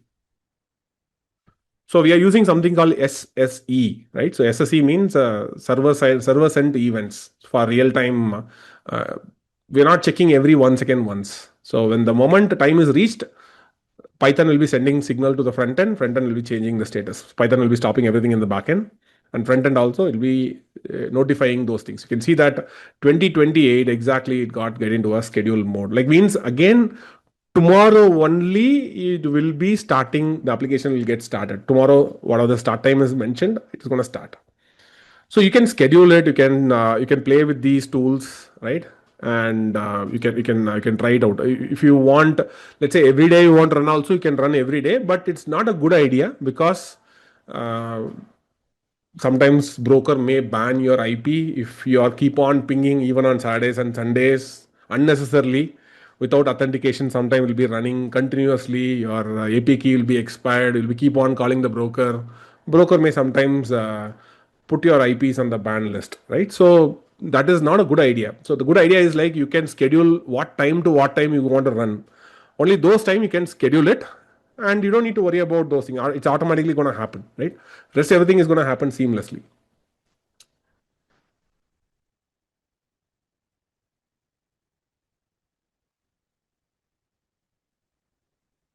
So I guess let me take a couple of questions here. So there's a question from SB. What kind of guardrails are you putting in your LLM prompting? Would be interested to know your custom instructions. So we just keep going with the flow, right? So we don't stop when we are coding. We don't stop. It's more of a on-demand thinking. That's what I call as an on-demand thinking. People, whatever is coming to my mind, I'll start keep building strategies. I mean, I keep building the tools. I'll be having an initial framework, and then I'll start extending from there. I'll take a small idea. Let's say something like I want to store historical data in my application. So I built a basic framework. Something will be missing. I thought like, okay, I need to add this. This should not be something like this. I want my NSE, the stock data is coming, but index data is not coming. So I have to go and figure out. I have to explain. All I have to do is like I just have to explain to the AI tool, right? And I'll say like, hey, this control is not looking good. I want to change the control, and I'll try to I want to add an so a couple of inputs the community provides, right? So community has been really helpful in providing inputs. So this is kind of the community inputs that we've been keep getting, like almost you can see like this is a kind of these are community inputs we keep getting every now and then. It's kind of an on demand. People are testing it and immediately we are fixing those issues. It's not like I'm the only one testing. If I'm the only one testing and I'm the only one fixing, right? I think it cannot be built in an single. The, probably I think within 10 days we will not be able to achieve. A lot of good people in our community. They are testing and they are reporting like people like Madan, Crypto Info, right, and a lot of people like Peter and. There are many good people. They are testing it and they're giving feedback. Some people they give ideas, right? They don't test, but they give ideas. Hey, you should be giving me Parquet file. So one of the trader was saying like, hey, I'm using a Parquet file. Can you do that for me? I'll say like, hey, I can do that. So in a probably it's like kind of an on-demand coding, on-demand fixing. Like Peter was saying, like, hey, this is something like this I'm getting over here, some messy data I'm getting over here. So today I have to fix that, right? So I said like yesterday, I'll say like I will fix, and today morning I opened, and then I'll wake up, and then the first thing I have to do is like I just say like I want to fix this. I given the whatever the error the Peter was facing. I also taken a snapshots, and then I given it to the cloud. I'm able to build that, right? So it's more of an on-demand fix. on demand. So people are again testing this. Historify is not fetching index for Nifty and Bank Nifty. I don't know whether it's not fetching. Let me give a try. When I tried with fires, it was working. Let me give a try. Maybe sometime people may not be using the right index or exchange. So you have to use NSC index and Nifty. This is how you can fetch the historical data for Nifty. I'll select and download that. I'll download for the last 3 months. Yeah, it got downloaded, right? So uh, let me go and check in the data card catalog. I'm having like daily data, 62 daily data I'm having, which means I'm able to fetch. I can able to fetch for even for 1 minute also, 1 minute, 3 month data. I can able to fetch. Now, how about I want to fetch for incremental data? That's what we had, like incremental data, right? So if you go here in watch list, we have this. You can enable incremental data. Let's say you're not downloading for last 5 days, and now you select everything and just you download only for the remaining data will be fetched from the broker. Not all the data is going to fetch. You're not going to fetch all the 4 years of data every now and then, right? Even if I want to say like last 3 months of data, if I try to download, it will be fetching only the data which is missed. Let's say only today's data is not there in my database, only today's data will get filled. If last 5 days I'm not downloading the data and I come there and then enable incremental download and then I'll select download, automatically it will download only the incremental data only. Right. So that is how it is going to be. Anyways. And what else? So it also show you like 1 minute how much data is there, daily how much data is there. All those things is going to show it for you. Yeah, so I think the download completed. Parallelly, it downloads it. It will be downloading in the backend. It shows like whether the download has been successful or not. If it is failure, why it got failed. And this entire Historify, as a community, we had built. It's not like I am the one who built. I had an initial idea. I built it. I said like, hey, I built this idea, right? So then the community came and say, hey, this is where some errors has been there. Maybe here you have to add customization. The community is the one who said like, you have to provide customization. Let's say if I want to export the data, I want to export 1 minute data. Yeah, I want to export in a CSV format. So I'll say like a CSV format. I want to export. Let's say I want to select only Nifty data. I want to export in a CSV file. It should be downloading. I should be able to export that in a CSV file. So here it is, right? Just give me a sec. Yeah. So here is the data. Nifty 1 minute and daily data. I'm able to export over here because I selected so. This is like complete data I'm able to export. Some people say like, hey, it could be better if you are providing an Parquet file. So I have to provide a Parquet file. And some people say like you have to provide custom time frame. Maybe I want to download in something like 7 minute time frame. I want to extract that. I let me add it.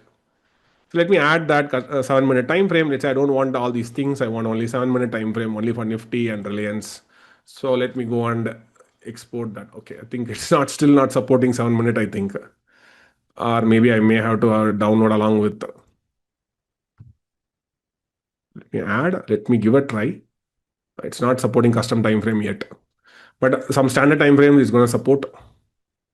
5 minute. It's downloading. So I think still I have to fix those custom time frames.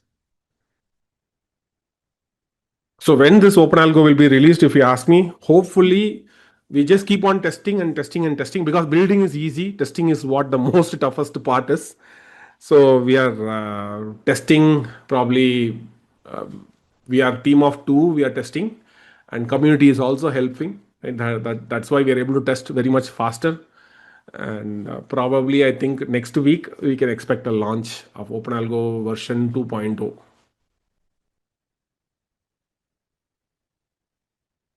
So issues are there, but all those things are like minor issues. Maybe the custom time frame may not be working or something like that, but that is fixable.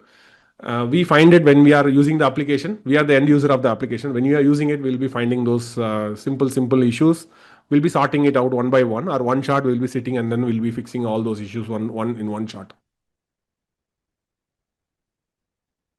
So Yogesh is asking like lightweight charts. Check client charts. It has built-in functionality than lightweight charts. Maybe good for OpenAlgo. Yogesh, let me tell you, there's something called OpenAlgo charts. Crypto Info had built. Maybe you haven't seen that. I would recommend you to go and check it out. He had built a marvelous feature on top of OpenAlgo.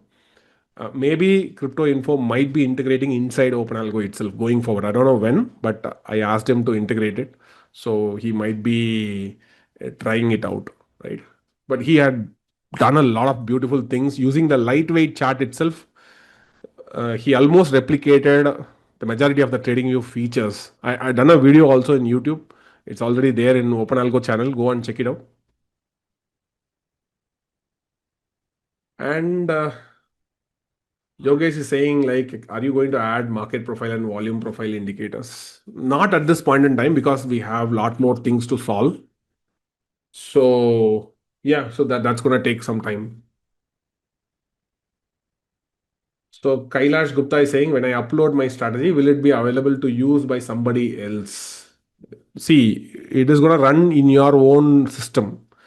No data is going to go outside. It's going to run in your own server or it's going to run in your own desktop. So nobody can see, not even your broker can see what strategy that you are running, right? Not even the OpenAlgo community cannot see unless you are sharing it in the public domain. Let's say you want to export the strategy. What you can do, you can go to Python strategy and there is a export facility is there. You can export the Python file because it is work for you. You can give it to your friend and ensure that when you are exporting, you remove your API keys, right? That's the most important thing.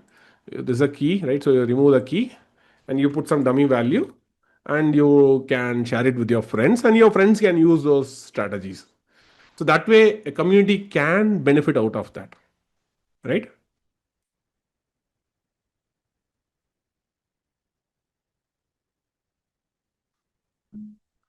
So Trade Curry is asking, every time you want to add a new feature to OpenAlgo, do you point to the entire code directory path to Claude every time or any other best way? I just say something like this. So I'll say like,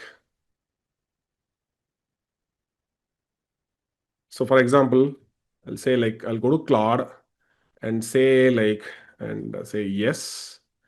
And then I'll say like, I just simply say like, uh, I am facing issue in downloading custom time frame in my Historify, right? So I'll say like, hey, this is my Historify. That is my Historify. Here it is, right? So I'll try to export. So where I'm facing issue, I'm facing an issue with export. So I'll go to the data catalog. I'll try to export, and I was trying with something like 7 minute time frame. I'll try to add, right? And I'll try to do this. I got an error. So I'll take a screenshot quickly, and I'll say like, I just feed it to Claude. That's what I do. It may sound simple, but when you're building a lot more things, right, it is a little challenging. I'll say like, I'm facing issue in my download custom time frame in my Historify. I also try to provide what path it is. This is the path I'm facing issue, so that it goes and checks the relevant code. I don't need to give the entire context, right? And I'll say like, I tried to download 7 minute data, got the error. See the screenshot. So I attach the image as well. So here there's an image attachment and I'll say enter and it's gonna go and help me fix that code as well. So I can, it is able to see that interval, invalid interval, 7 minute. That's the error it is getting. So it's gonna go and get the relevant files, it's gonna get the relevant context and it's gonna solve the issue.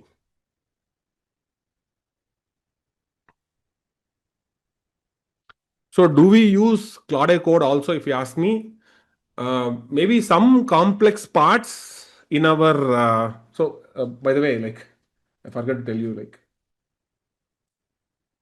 so means we are doing an Quantflow 3.0, right? So in this session, when we are talking about that, we will be using Claude code to build some very interesting platforms, right? So maybe this time we thought like we'll go and in our live session itself, we will be replicating some of what Insta options had done. Maybe we will be taking some couple of some 4 hours to replicate the entire Insta options.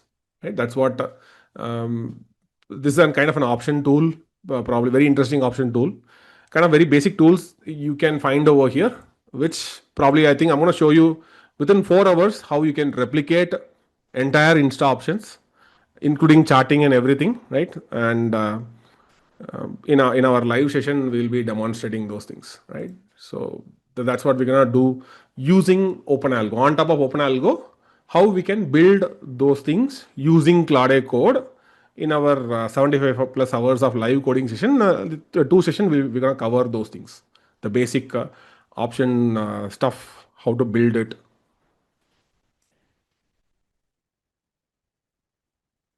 So now it says like what is the issue. It find out where was the issue is, and it's gonna go and fix those issues, right? And I'll say yes. It's gonna fix those issues. Will it fix? Sometimes 80% of the time it's gonna fix. I'm very sure about that. Sometimes we may have to give more context. There are different ways to fix it.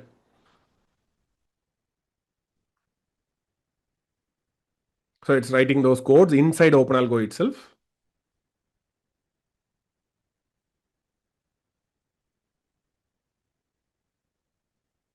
You can see that like I'm not. It's having like 3.5 lakh lines of 3.75 lakh lines of code. It is right.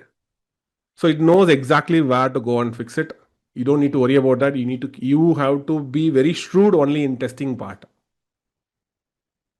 Sometimes edge case can happen, but you have to be very sure that you need to know how to fix it.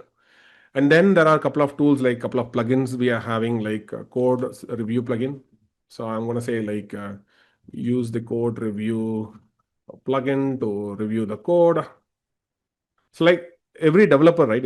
When junior developers are writing code, the senior developers will be doing code review, right? The same thing is what this plugin also will try to do the same thing. Anyways, I'm not going to do those things right now. So it fixed the code. I'm going to check whether it had fixed the code or not. Sometimes it may fix in one shot. Sometimes it may take one or two times to fix it. If not, we have to think in a different way to give a right context. Sometimes, most of the times, the queries are mostly straightforward. Let's see if it got fixed the issue.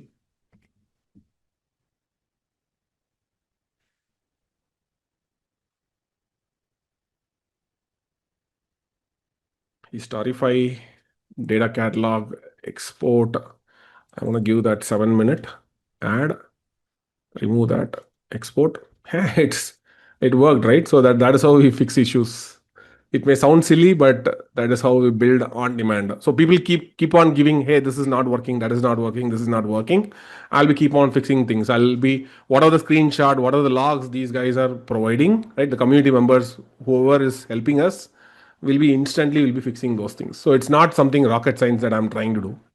But the only thing is like it is a continuous effort. That's the only thing which is not stopping here, right?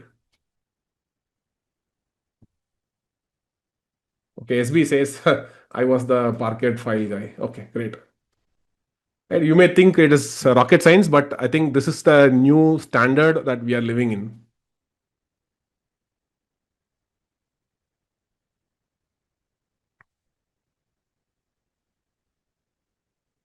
So Shekhar is saying like explain how to do basic backtesting. Maybe next week we'll try to cover some basic backtesting using vector BT, right?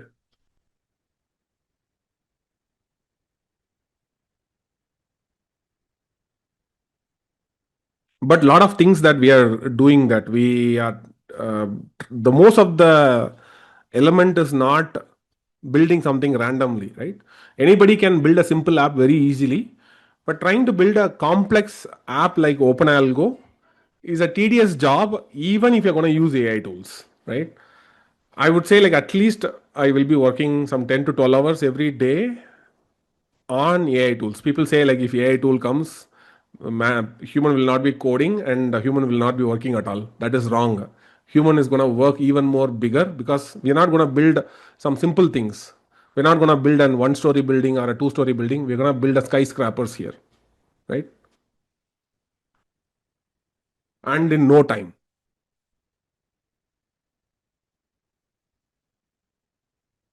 So Nilesh is saying like amazing speed of coding achieved. Although I have a question not on Python or AI scope of this course.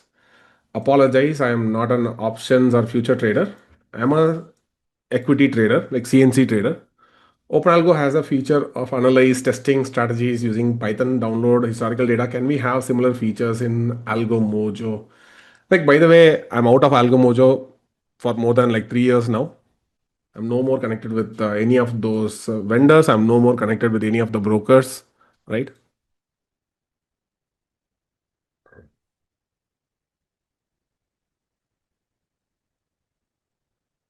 So, is there any questions? Any other questions that I should address? There are a couple of questions in the Q&A section as well.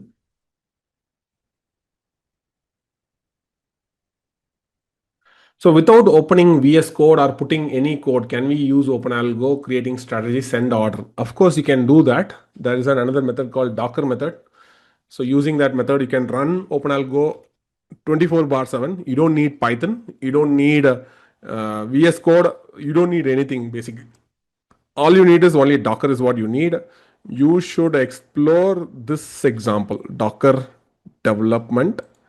So using this, I also provide an simple video also. So you can run OpenAlgo 24 bar 7. You need only Docker. So you have to install Docker and you can run OpenAlgo. That's it. Very simple. You don't need VS Code. Nothing is required. 24 bar 7 you can run. In your desktop itself, you can run. Right? No Python. You don't even need to install Python. That way you can configure everything and Python will be running inside Docker itself. You don't need to configure anything. All you have to do is install Docker and you follow some simple procedures, what is mentioned over here. As simple as that. And yeah, video tutorial is also available here. Not just only Docker, we have a couple of users who are even hosted their service in Raspberry Pi. So this is a real snapshot from a real trader. He is running this chip. The chip what you're seeing is the Raspberry Pi. It's like your own personal home server, right? Of course, I think the cost will be coming around like some 8,000 rupees or something. Probably around like 12,000 to 15,000. You can get that cheap. You can connect with the internet. So he connected some, you can see that some cables are running, and inside that OpenAlgo is running, and it's also firing orders as well. So I don't know for what purpose he's using. I assume that he's running some simple strategies or complex strategies. It's a 4 GB RAM or 8 GB RAM. I don't know, but it is capable of. It's running an Ubuntu operating system, and you can run OpenAlgo inside that. And there's also something called House of FOSS. Some people who don't want to install any of those things, right? They can use OpenAlgo. They can go to House of FOSS and they can search OpenAlgo from there, and you can install OpenAlgo with a couple of clicks. You will be able to install it. Right? You don't need to install any of those things. It will be like in your own private server. It will be running, and very soon they said like they also enabled a static IP as well. So static IP is possible. You want, you can start whenever you don't want, you can stop it. As simple as that, right? So probably you can go and set up OpenAlgo in a matter of like what, 5 minutes. Within 5 minutes, you can set up OpenAlgo and you can run live, right? That is totally possible. But this is like it will be running in the cloud. So you will be having a cloud bill will be there. If you don't want a bill, you can run in Raspberry Pi like how he had done, or you can also run it in your own desktop, right? You can run it in your own desktop using Docker 24 bar 7. Every time you restart your PC, automatically, as long as your Docker is running, your application will be running. The Docker will be looking something like this. This is the Docker desktop. Maybe the Docker desktop installation in Windows is a little tedious, but you can find a lot of tutorials in the internet. So it will be looking something like this. So you'll be having a play button. So you can just play. The application is going to start, and you're going to stop. The application is going to stop. It's like kind of a start stop. You can also open Algo, start, stop, all those things you can do from here. Very simple. Very simple, very easier. You don't want, you just one click, delete, everything goes away, right? So no Python is required, no VS Code is required, nothing is required.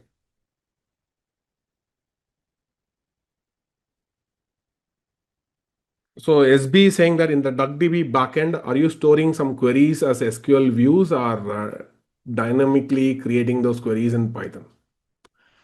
See, DuckDB itself does the what do we call like the SQL queries is what we are using. And DuckDB is highly capable of doing those resampling. Resampling means I can convert my 1 minute time frame to 5 minute charts, or 5 minute data if I'm having, I can convert into 15 minute time frame. That's what in pandas we call it as a resampling. We can do that.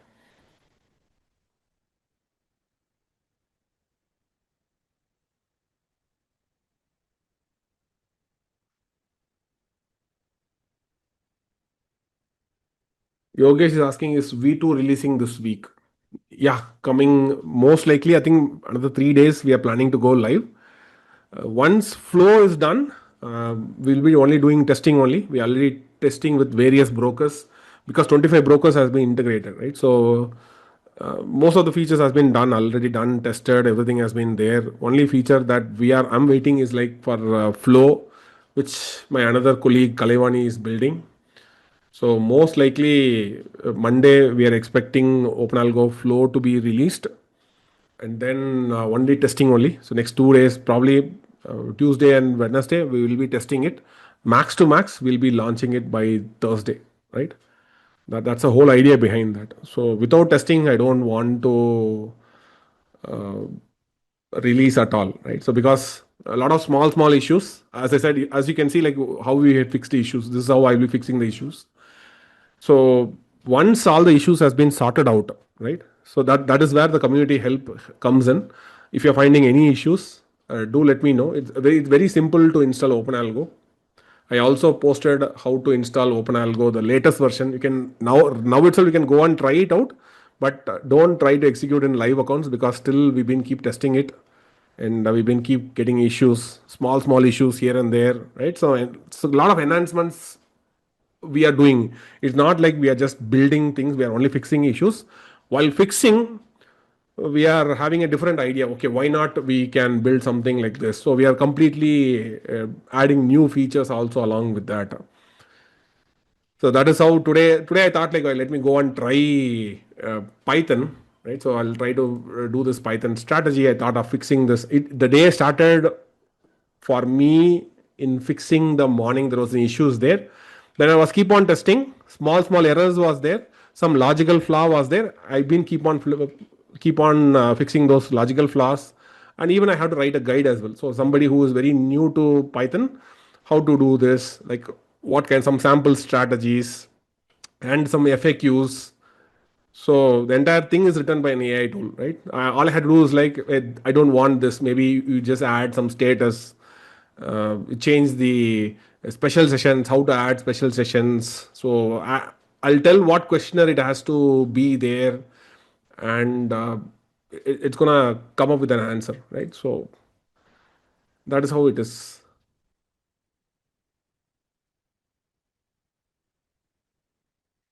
So to answer the question, V2, yes, max to max, you can expect this Thursday. So Sagar is asking, can you upgrade the Historify to store live tick data like bid and ask and last data? As of now, time frame is 1 minute OHLC data. See, let me tell you, DuckDB is really good for backtesting only, not for live data ingestion. Live data ingestion, we have to use something called QuestDB. QuestDB, we already built. So if you are already an OpenAlgo user, you can go to GitHub.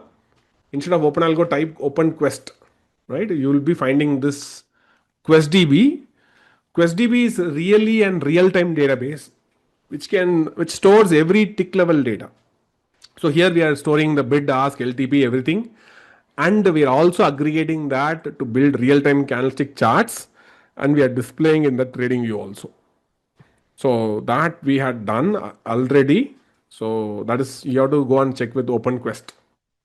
But DuckDB, we should not mix. It is not built for real-time ingestion. It is built only for analytics. So you should do only analytics only. Real-time data, we need QuestDB.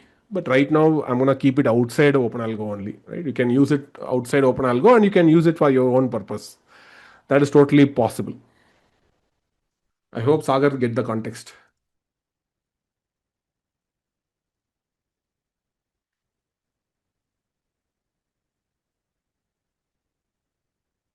Are you guys clear? Okay, great. All right, so that is for this week. Maybe next week we will try. I'll try to bring more interesting content, right?